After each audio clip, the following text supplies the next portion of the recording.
Joe was just a regular fisherman.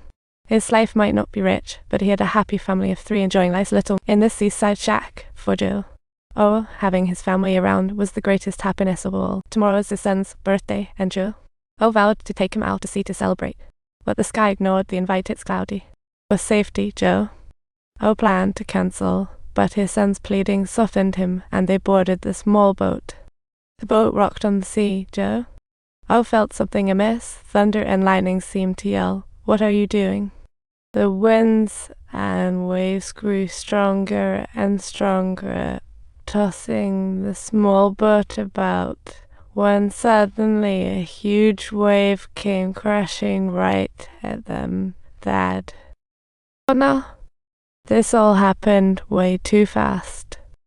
Joe had no time to react. Their happy family shattered instantly. The pain of losing a child was like a knife cutting through his heart. Time seemed to speed up as if it was in years later. Joe seemed decades older, surviving by fishing and rocking his small boat to find his son. Joe's physique grew sturdier as he searched for remnants of his son in that small boat. His personality turned more reclusive. Faced with calls from old friends, he habitually turned and fled, which led him to discover a floating black object in the water. As he approached, he saw a little penguin covered in oil, perhaps to ease his grief over losing his son. Joe quickly wrapped the little guy in a towel, cradling him like a baby. He quickly set the little guy in the sun to dry, and then from the fridge, he pulled out fish liver to feed. Once the little penguin was full, Joe got some clean water to wash off the oil, and surprise, the penguin didn't flinch at all. Instead, the little guy seemed to enjoy it, being held in Joe's arms. Perhaps this was fate weaving them together. Soon after, his wife came back from grocery shopping, and Joe hid the penguin away, sneaking around like a thief. As his wife put the vegetables in the fridge, she noticed the oil stains by the door and the plate of fish liver, but she said nothing. Suddenly, a strange noise came from the bathroom. Fear in Joe's eyes was hard to hide, and he had to push the door open, seeing the little penguin before swiftly shutting the door again. His wife followed, insisting that they send the little penguin away, while the little guy peered through the door crack, blissfully unaware of his fate. Suddenly, the penguin took interest in the wallpaper roll. Joe asked his wife for a week to let it heal. His wife reluctantly agreed, and seeing Joe's happy face made her waver a bit. But just then, a loud crash from the bathroom had them rushing in, only to find a scene of utter chaos. Seems like that little guy's destructive power was underestimated. Following that, Joe felt safe washing the little penguin, while light rain fell across the winter Grand Island.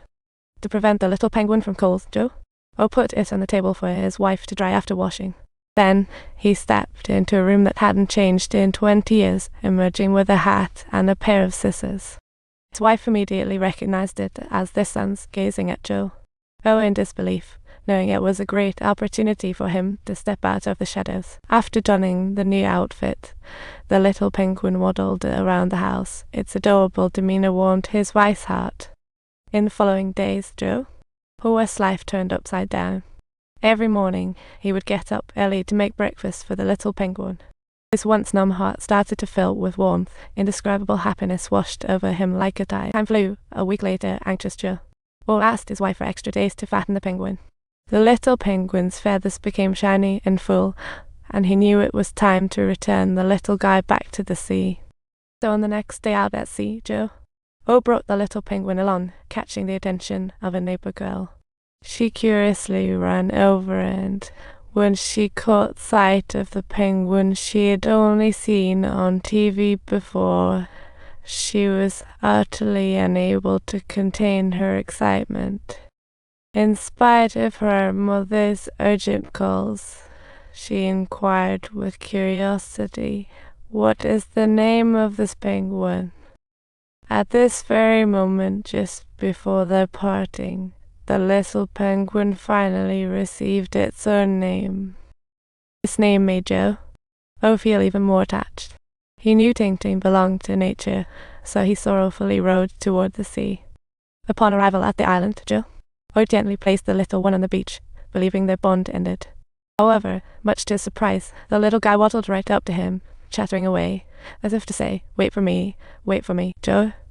Oh, helplessly said, follow me, you must go home, and turned to leave, while the little guy desperately waddled after him. Yet the little one trudged forward, and Joe couldn't help but say, you're as stubborn as ever, as he continued toward the boat. This time, the little penguin didn't chase him, but Joe turned back to see the little guy curiously exploring, and felt a strange peace. When he got home, his wife quickly noticed Jill, asked gloom, and came to comfort him. You've been the best, Dingding. What? You mean she named him Dingding? Have you talked to her? Yes, Dingding, I like him, said Joe, who usually said very little. He turned his wife into deep thought, as the next morning she pondered how to help Joe.